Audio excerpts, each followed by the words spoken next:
Mesdames, Mesdemoiselles et Messieurs, Congolaises et Congolais, enfants, jeunes, adultes et vieux,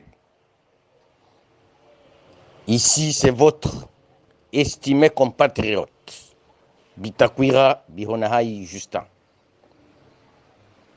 L'histoire se répète.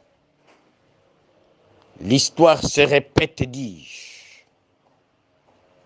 Cela fait plus de plusieurs décennies.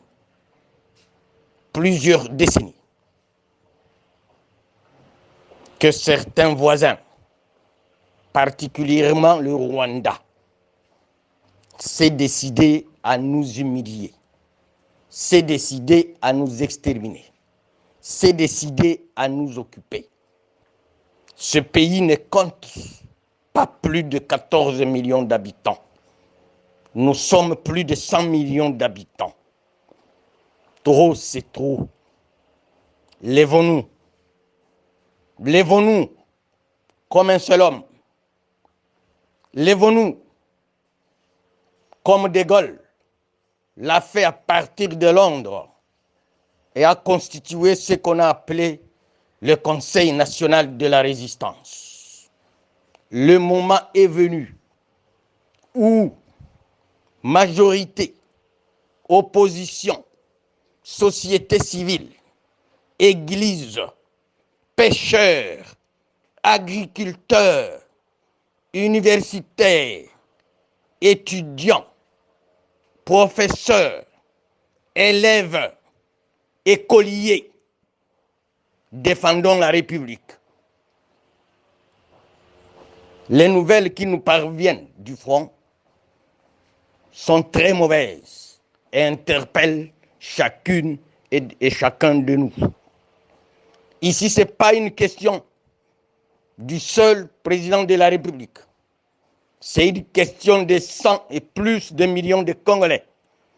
Nous devons nous lever pour défendre la patrie mère, pour défendre la République.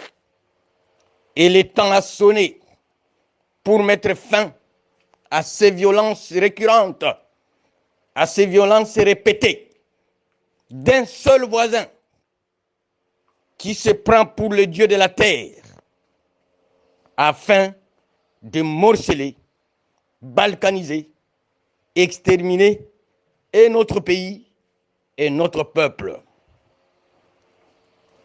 Nous interpellons le président de la République et le gouvernement de faire appel à tous ces officiers supérieurs issus de la résistance qui sont éparpillés à travers la République, de les consolider et de leur faire appel à rejoindre le front de l'Est et détecter tous les infiltrés qui sont complices avec notre ennemi.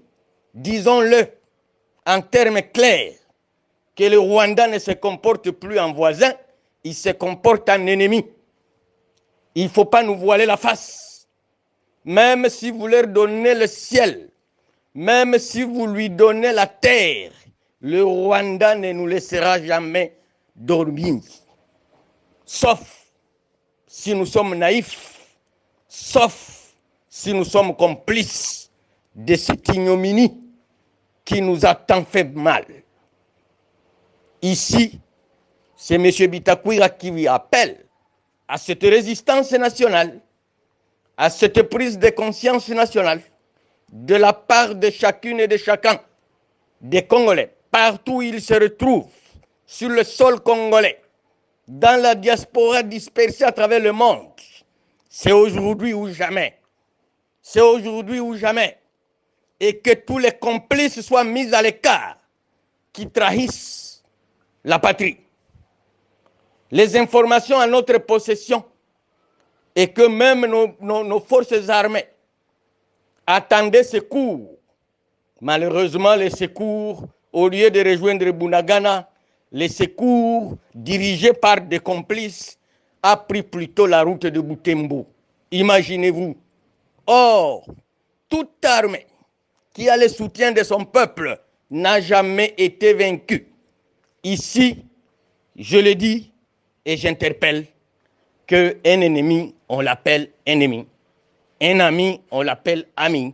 Et je l'avais encore dit que nous devons distinguer les vrais ennemis des faux ennemis et les vrais amis des faux amis.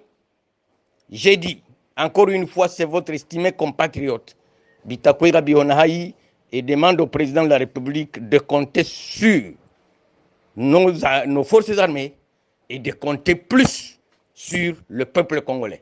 Et nous gagnerons la guerre. Je vous remercie.